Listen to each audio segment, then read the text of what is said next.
Thank you, everybody. It's great to be here. The silk industry in America, it's been an interesting project to look at, and I have to give a shout out to Mark, who works here, who suggested silk, and it's turned into a very interesting topic.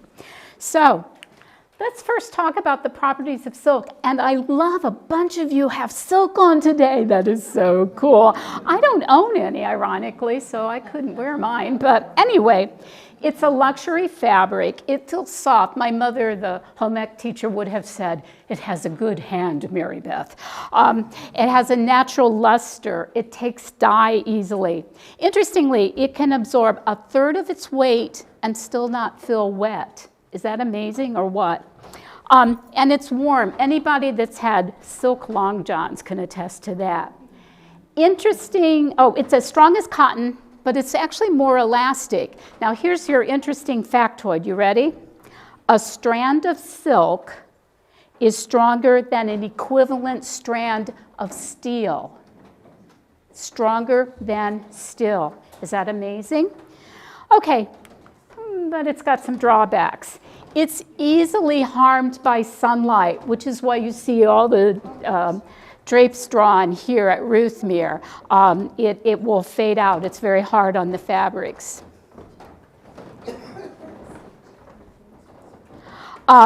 It's easily harmed by chemicals, including salts and human perspiration. And so that's why we ask you not to handle the silks. Indeed, this is what happens with our petting silks. It actually just completely destroys the fabric. It's a poor conductor of electricity, so in dry conditions, it has static electricity or static cling. We all know that, okay? But it's still gorgeous and luxurious and wonderful to wear. So where does it come from? Meet Bombi Morai, this little guy. Isn't he cute? After 5,000 years of breeding, it is completely dependent on humans for survival. And by the way, breeding silkworms is called sericulture, S-E-R-I culture, sericulture. Silk moth is only one of 2 domesticated insects, okay? Any ideas who the other one is? Bees, honeybees, yeah. And they're not nearly as dependent, but yes, honeybees. In these silk moths, the wings are too weak to fly, and their legs are too weak to crawl more than about a foot. So they're very dependent on humans, okay? So let's talk about their life cycle. It starts here with the adult female lays 300 to 500 eggs.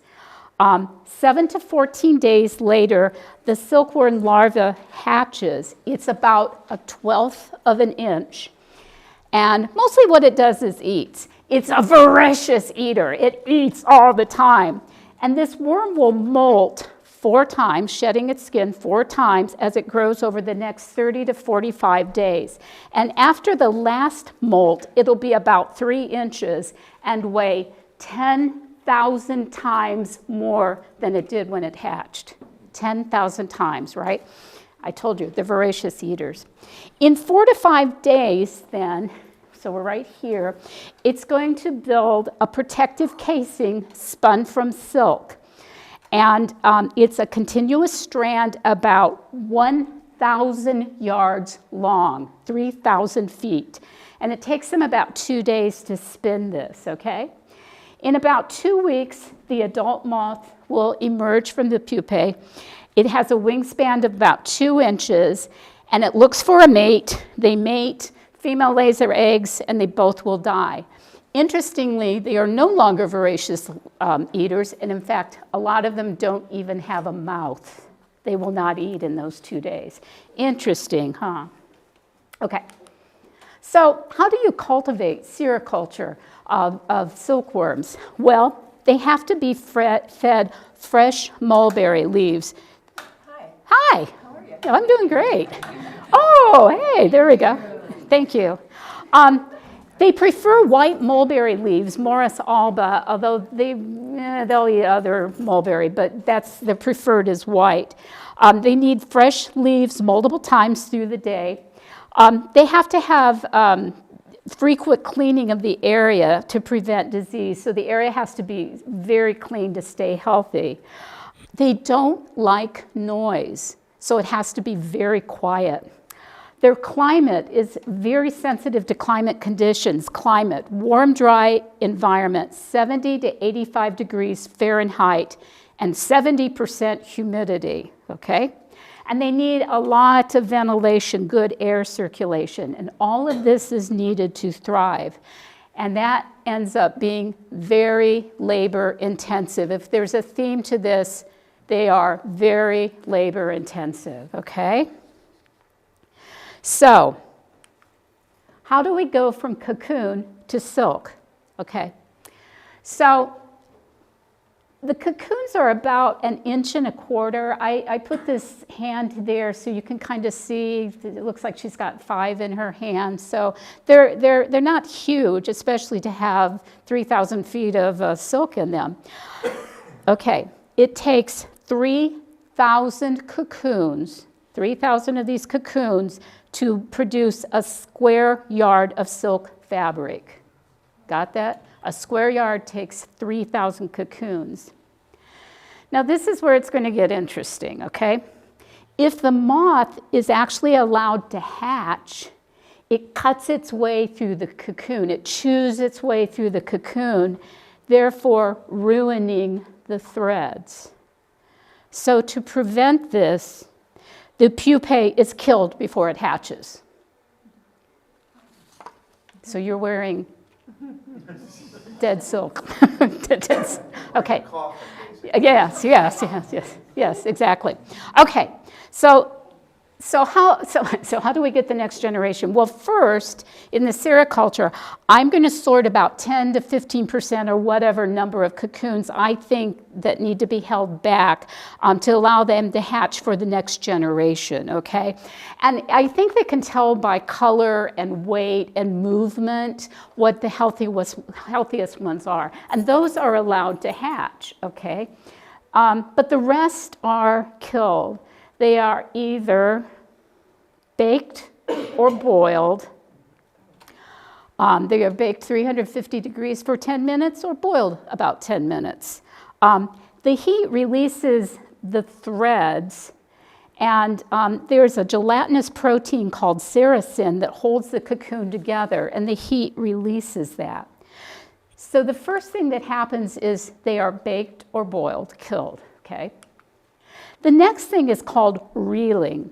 Reeling is basically unwinding the cocoon's single strand by hand. It's a little labor intensive, I'm telling you. It's very time consuming, it's very delicate. You don't want to break that strand of silk, okay? Now, vocabulary word, kids, pay attention. A factory that reels silk strands is called a filature.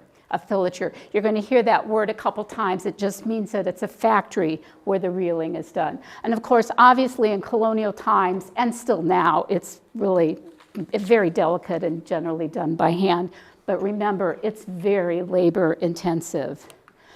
Part 3 is called spinning or throwing. It's the same thing. The Anglo-Saxon word for spinning sounded like throwing, and so they'll sometimes call it throwing, but it's the same thing. And basically, it's twisting multiple strands together to create thread, okay?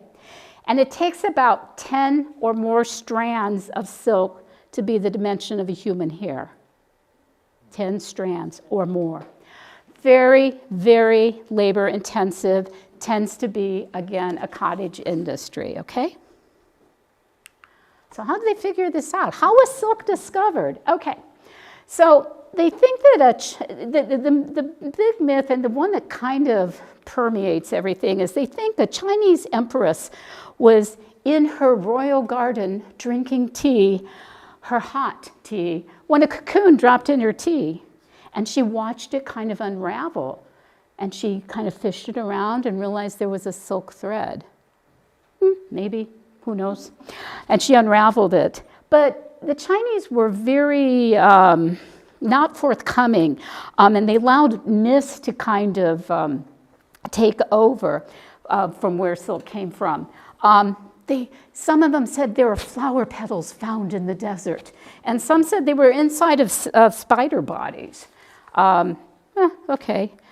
And how was this secret kept? The penalty for telling where silk came from was death. That's a pretty good incentive, just saying. Okay. But eventually some of the eggs were spread, mostly by royal marriages. So the emperor would marry off a daughter, and she was allowed to take some, ladies in waiting and some silk eggs with her, and she would hatch. And this is how it began to travel out and to other countries. And then some were snuck out by missionaries. And the story is, they'd have a big walking stick, and they would burrow out the center and put the silkworms in there and would carry them out. Really good missionaries there, right? But anyway, so it eventually traveled down the Silk Road. The Silk Road was a network of Asian trade routes. It was active from about 2nd century BCE to mid-1400s or so. Now, more than just silk traveled along it. Spices were traded, myrrh, frankincense. Some people kind of think the 3 wise men were coming down the Silk Road. 140 BCE, it came to India. 2 CE, it came to Persia.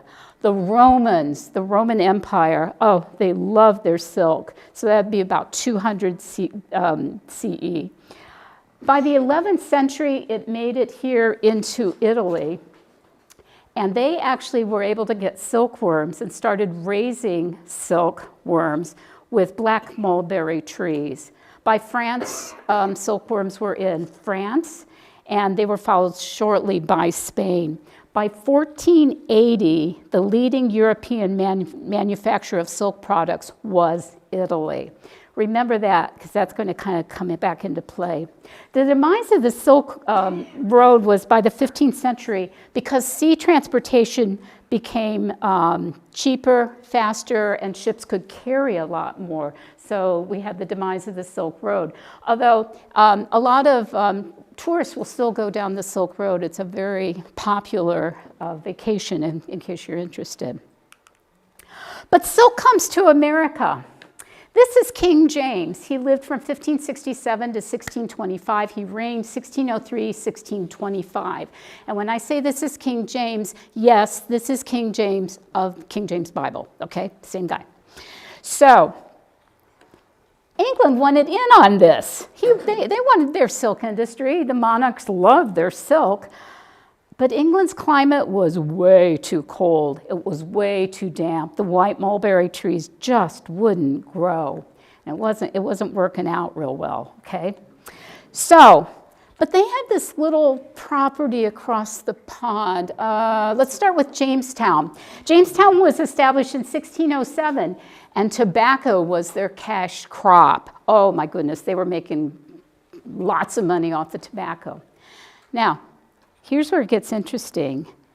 King James hated, despised, he would write whole letters about how awful tobacco was. He hated it. He said it was a social status. That's the only reason people did it. But this is 1600s. He said it caused health issues. 1600s, kids. Yeah. And he decided in his second year, 1604, to tax tobacco 4,000%. 4,000%. Don't give our government any ideas, okay?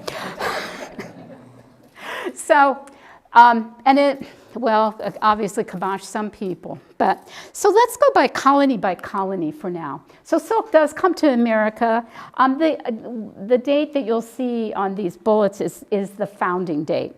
Virginia founded in 1607. Virginia in 1657, its assembly offered 5 tons of tobacco to any planter who could export 200 pounds money, 200 pounds is money, of raw silk cocoons. It offered 2.5 tons of tobacco for 0.5 ton of raw silk, and it offered 2 tons 2 tons of tobacco to anyone producing any silk. And they actually offered this for over 10 years. And guess how many claimed it? Zippo. Nope, the money was in tobacco. Silk was too labor intensive, and it was just too hard to do. It was never claimed. So the policy did not encourage manufacture of silk at all, only raising the cocoons. They were very bad quality. It just didn't work out. The second colony to get in on this was Connecticut, founded in 1636. In the 1680s, Connecticut offered a bounty for planting mulberry trees and a cash bounty for producing silk. In 1763, so quite a while later, they offered a bounty for planting trees and keeping them alive for 3 years. And their production actually continued into the early 1800s, producing silk. And you will find there's a little theme. Connecticut is probably the most successful in the Americas of producing silk. And they did this into the 1800s when there was a tree blight that killed every mulberry tree. Yeah. South Carolina, founded 1664 and 1753, South Carolina started raising silkworms. In 1755, Mrs. Pinckney produced enough silk to make 3 dresses. It was her cottage industry. She traveled to England and delivered one of her silk dresses to the Princess Dowager of Wales. It was considered quite a novelty. Okay. The next one that got in on it was Georgia, founded in 1732. In 1759, it delivered 10,000 pounds of cocoons to a filature, there's your word, in Savannah. But the climate was just too variable, and cotton was the more reliable crop, and it was not nearly as labor intensive, so cotton quickly won out. And the last one, interestingly, is Pennsylvania, 1681. They planted a lot of trees, but if you've ever been in Pennsylvania, it's cold. They're not going to be able to keep these silkworms going. But in 1767, Philadelphia did build a filature, interestingly supported by Ben Franklin. And it didn't last really long, but anyway, there you go. But the bottom line was America couldn't produce enough raw silk to support large manufacture. Any silk that was produced was basically a cottage industry, mostly women and children, and they were making maybe 5 or 6 cents a day for a couple of weeks. You know, it just wasn't worth it. But some small silk mills were tried with imported raw silk, mostly from England. Silk mills in America. This is the Hanks Silk Mill. It was the first water-powered silk mill in America. It was in Mansfield, Connecticut. It was built in 1810. It's about 12 by 12 feet. It used imported raw silk from England, and it made silk sewing thread. Unfortunately, it was abandoned in 1828 because the machinery was too crude. But it lives. It was moved to Greenfield Village, and you can actually still go visit it up in Dearborn. So if you want to see it. And this is the machinery inside in Greenfield Village. It's a filature.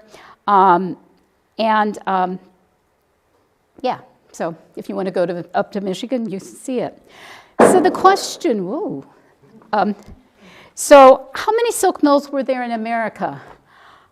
I could never figure it out. I could not find a definitive answer. The National Park Service lists 25. I would think there were a couple hundred, but mostly it was a cottage industry, okay?